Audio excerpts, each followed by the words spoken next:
And now we're on our Newsmaker line with Assemblywoman Marjorie Byrnes. Assemblywoman, thank you for calling in this morning. Well, good morning. How are you today? Doing well, and yourself? Very well. The sun's out. Looks like we're going to have a gorgeous weekend to celebrate Memorial Day. Assemblywoman Byrnes, you were at a Rochester press conference the other day with Congressman Tom Reed and other Republicans. Can you tell us what happened there? No, it was really fascinating. I was glad to be there with the congressman as well as some of the local assembly members and senators from that region. I know the congressman then went to Buffalo and then down to Jamestown with the same message. And the message is that we are very happy to be reopening our area of New York, and my entire district is either in the Finger Lakes region or the Southern Tier. So, we're reopened in phase one. So we did want to express optimism to get people to feel more confident that we're moving in the right direction, but at the same time to make sure that everyone understood that we have to keep our guard up. We have to be cautiously optimistic with this disease so that as we move forward, we do it in a way that we don't accidentally expose ourselves too much and then start going backwards. We absolutely don't want that. But the congressman was phenomenal with all of his efforts in Congress also in assisting us in getting these areas open for business. And at least for phase one, and we want to get to the other phases and other businesses as quick as we can. I wanted to get your thoughts, Assemblywoman Byrnes, on Governor Andrew Cuomo's announcement about summer school being online and the fact that school systems should prepare to open in the fall, but he'll make the decision on whether to open them at a later date, probably sometime this summer. Want to get your thoughts on what the governor said yesterday. You know, I do understand his concerns, but we have to look at a couple of other things also, and that is that especially in a lot of my district and a lot of rural upstate New York, we're having trouble with getting kids to be able to be online with internet because they simply don't have sufficient broadband access at their homes.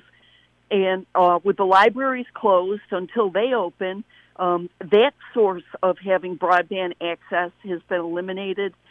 And, we've got to look at the fact that we have constraints here with what we can and can't do when we're not in the school setting.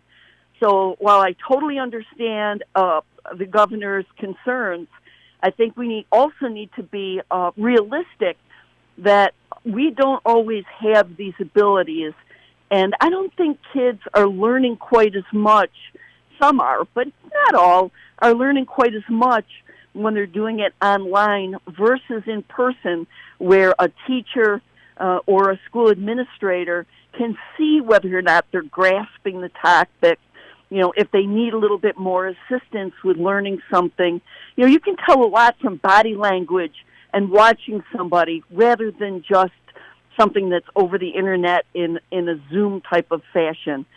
So, one of the reasons I've been calling and I'm going to continue to call, for better broadband access in our areas has been totally spotlighted by this horrible virus, and that is our lack of ability to be able to just hop online to do things. Yeah, I spoke with Assemblyman Phil Palmisano recently, and he talked about what you alluded to there. Palmisano said he was very concerned about the students who struggle with school studies more, not getting the one-on-one attention that you just would be. I shouldn't say you cannot get an online learning, but it would be more difficult in that environment. Did you have any thoughts there? Well, yeah, I totally agree with them. I mean, I'm one of those people that I have a little bit of an attention deficit disorder, and, I'll sit there and start working on something and then start thinking about something else and thinking about something else. And really, I think that the classroom setting helps everyone stay more focused on what they're doing and doesn't allow quite as much for the brains to go wandering. Because, again, you are in that setting where the teacher or whatever school administrator or aide may be supervising, can see what's going on and can get you back on board. And also to know when you're struggling and you're not quite grasping it. It's easy to say something on a phone or through Zoom and says, oh, yeah, no problem, I got it, when you totally don't.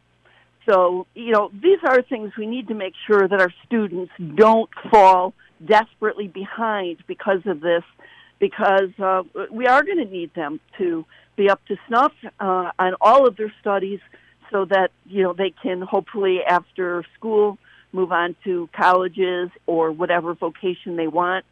And education is the backbone. We've got to be supporting them now.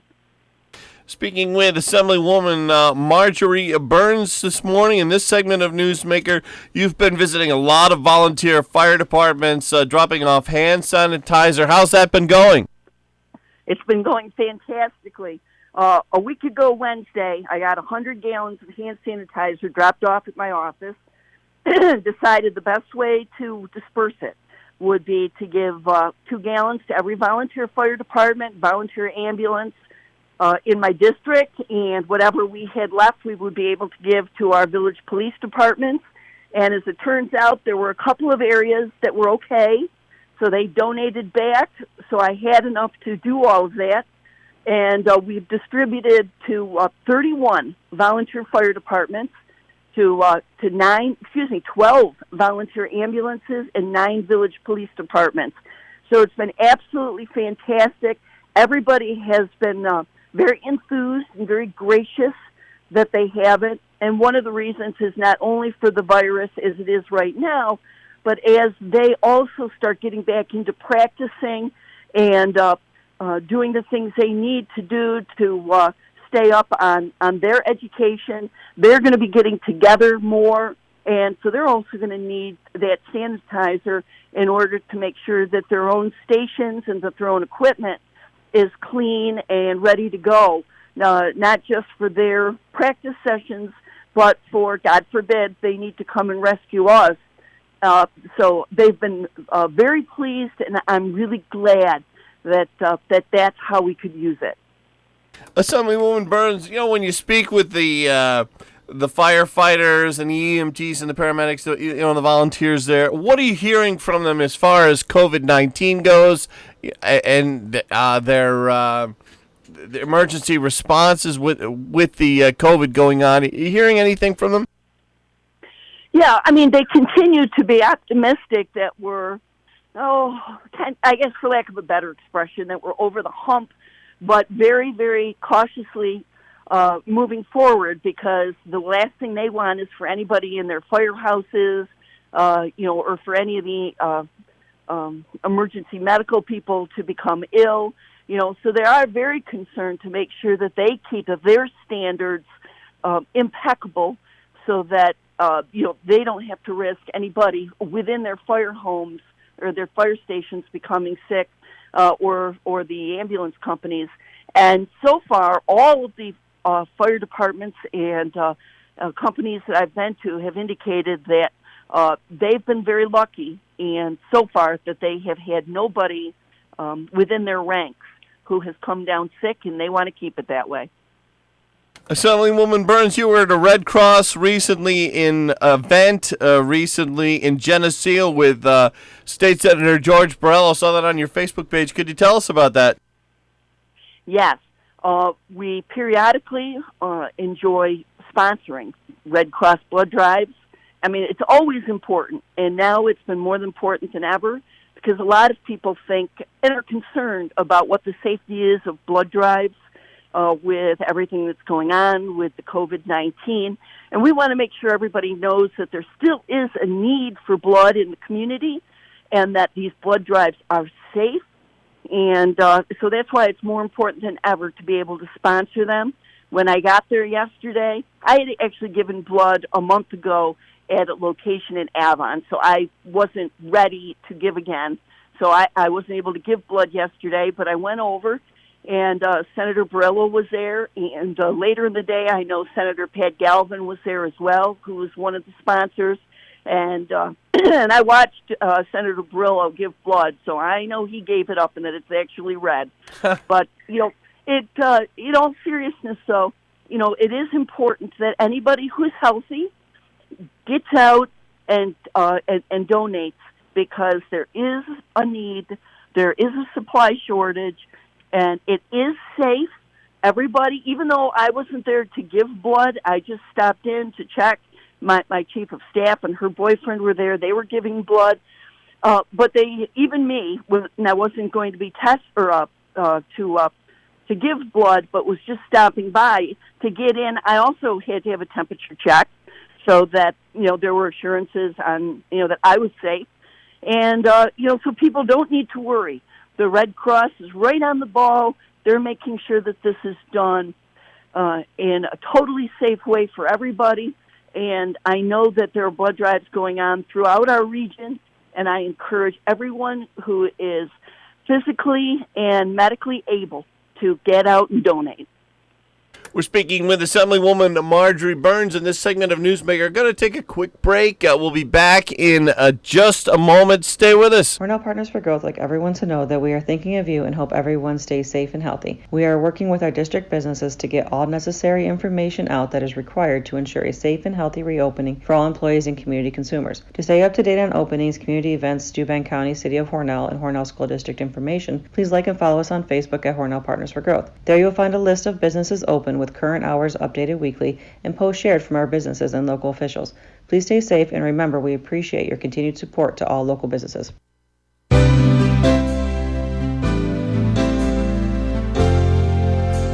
Springwater Amish Workshop in Springwater is once again open for business.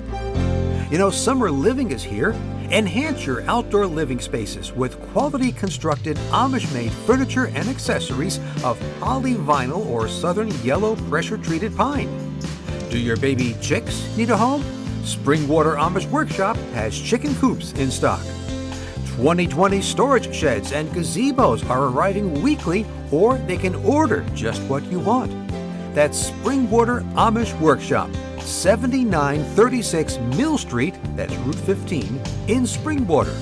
And check out their website, springwateramishworkshop.com, to see what they can do.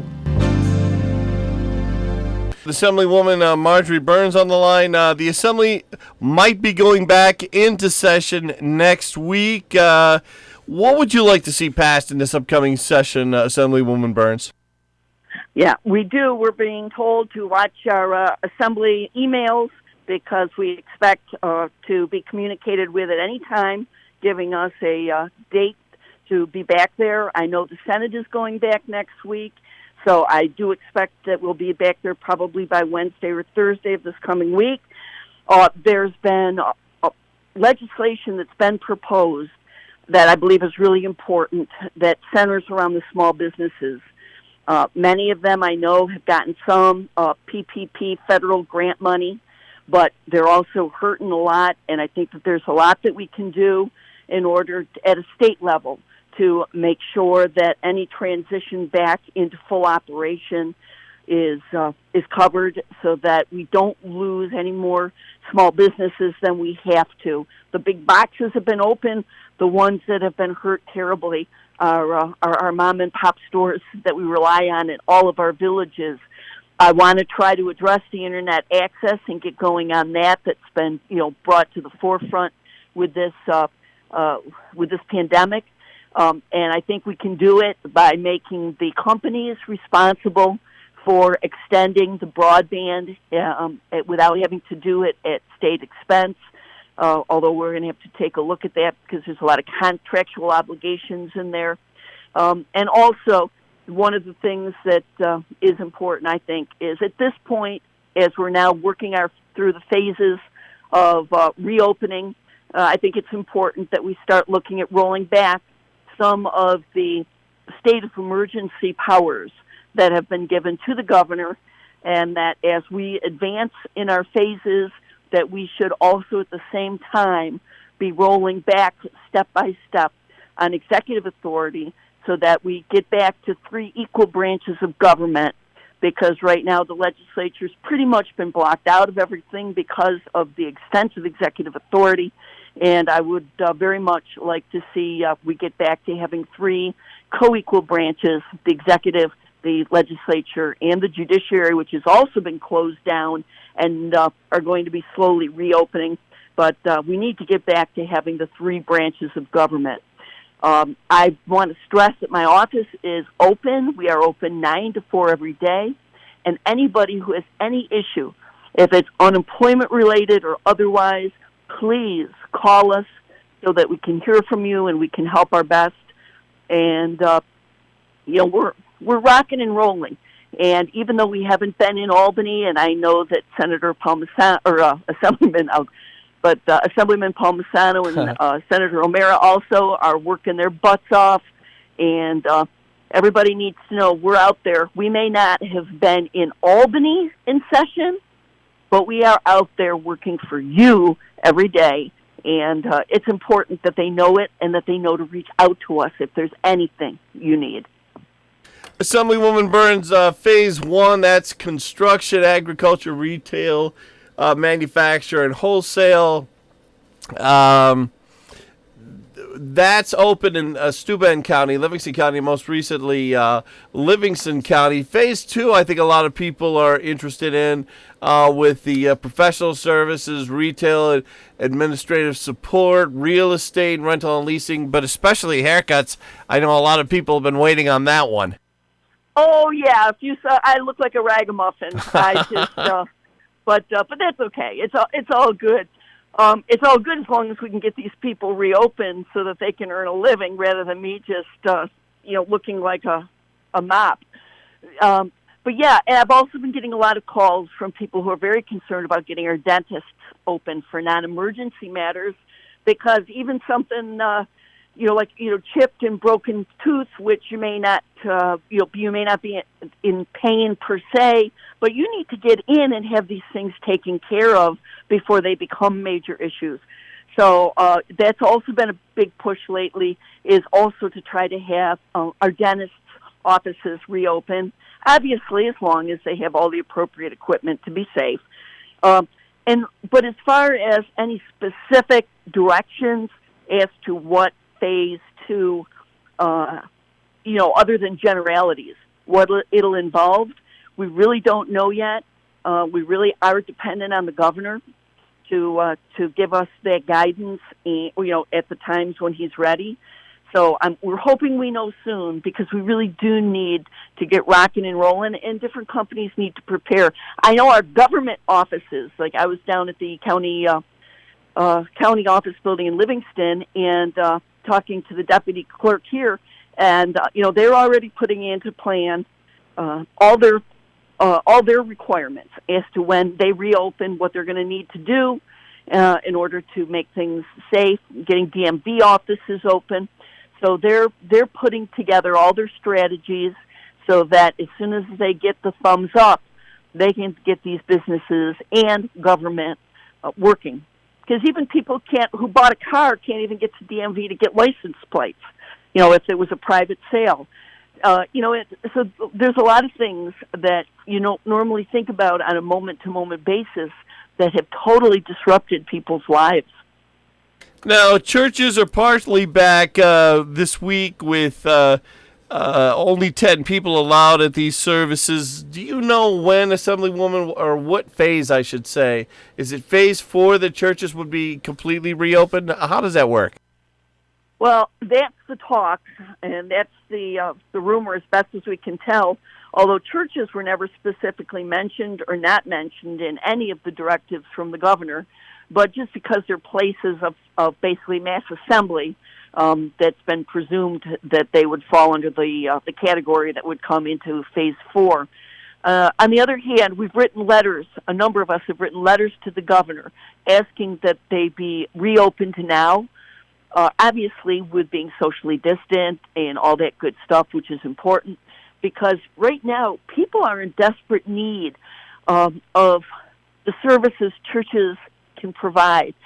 They have a big spiritual need, and emotional need to be back to a church, to talk to their God, to talk to their pastors, to listen to the services, to participate in the community, and being able to have churches operating, but with only an exceedingly limited number of people in them, is not the same. So I'm hoping that we can get those very important community things that are open. There are so many people that are struggling, and that's why the mental health issues are so big now. Is the way we've been asked to live our lives for the last couple of months is totally unusual for human beings.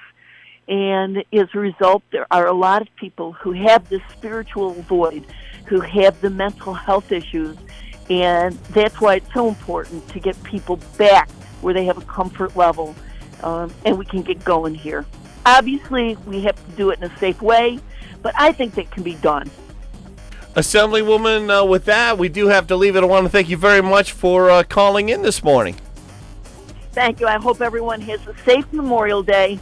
And remember that it's going to be a great day, but please honor those who have died. I'll be at the Caledonia Legion Post at a gathering of 10, but we will be there also to remember those who died while serving. Thank you, Assemblywoman Marjorie Byrnes. Take care, sir. It's AM 1480 WLEA Hornell.